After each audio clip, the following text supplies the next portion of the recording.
어느덧 유치원 취업 시즌이 돌아왔네요. 처음으로 졸업을 하고 유치원을 취업하는 선생님들 공부하느라 시험 보느라 고생하셨습니다. 그러나 아직 마지막 관문인 취업이 남아있죠. 사립유치원의 경우 이직률도 높고 마음에 드는 유치원을 찾기 힘들다는 점 너무 공감합니다. 졸업을 앞두고 나의 첫 유치원을 어떻게 결정해야 하는지 잘 모르시는 초인 선생님들의 마음을 생각하며 이번 영상을 준비했습니다. 그럼 함께 알아볼까요? 먼저 이력서를 내고 면접을 보기 전 나만의 기준을 정해두는 게 좋다고 생각해요. 나에게 100% 맞는 유치원은 있을 수도 있지만 사실 하늘의 별 따기처럼 어렵기도 하죠. 나는 어떤 유치원을 가고 싶은지 3가지 정도 기준을 생각해서 정하면 좋을 것 같습니다. 예를 들어 배울 점이 있는 유치원 또는 나는 늦게 끝나는 게 싫어 라고 생각하는 분은 야근을 하지 않는 유치원, 원의 교육과정이나 분위기 등 기준을 정해두고 면접을 보면 유치원을 선택할 때 분명 큰 도움이 될 거라고 생각됩니다. 나만의 기준을 정하셨다면 이력서를 내실 때 최대한 여러 유치원에 넣고 많이 면접을 보는 게 좋다고 생각하는데요. 다양한 곳에서 면접을 봐야 나의 기준과 맞는 유치원을 선택할 수도 있고 비교해 볼 수도 있기 때문이에요. 제가 초임 때는 월급을 물어보면 원장님들께서 싫어하신다는 이야기를 정말 많이 들었어요.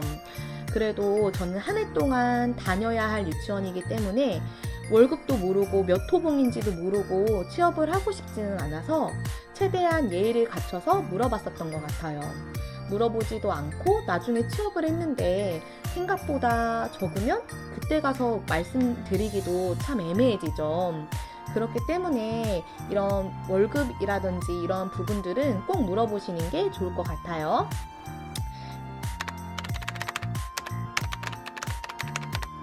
제 초임 때를 생각해보면 유치원 외관에도 끌렸었던 것 같아요.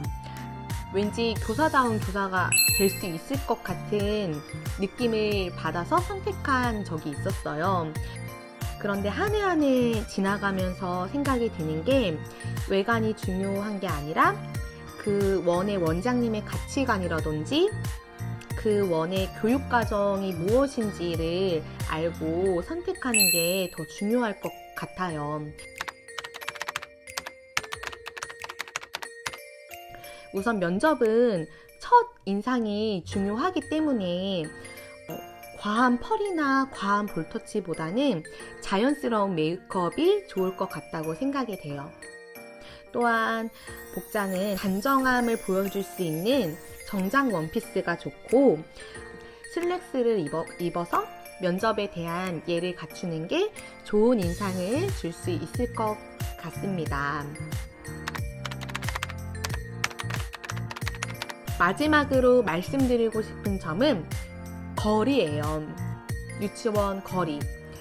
제가 출근한 시간, 퇴근한 시간 걸리는 유치원을 다녔는데 처음에는 괜찮았는데 아무래도 유치원 교사가 체력이 많이 소모되는 직업이다 보니 야근을 하거나 내 컨디션이 좋지 않을 때는 정말 너무 힘들었어요.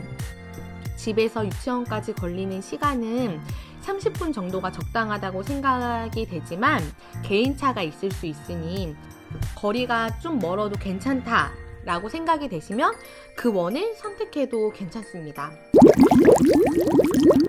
지금까지 첫 유치원을 선택하는 초임교사 선생님들을 위한 내용을 담아보았는데요. 도움 되셨다면 구독과 좋아요 부탁드릴게요. 면접 보시는 모든 선생님들 모두 좋은 결과 있길 바라요.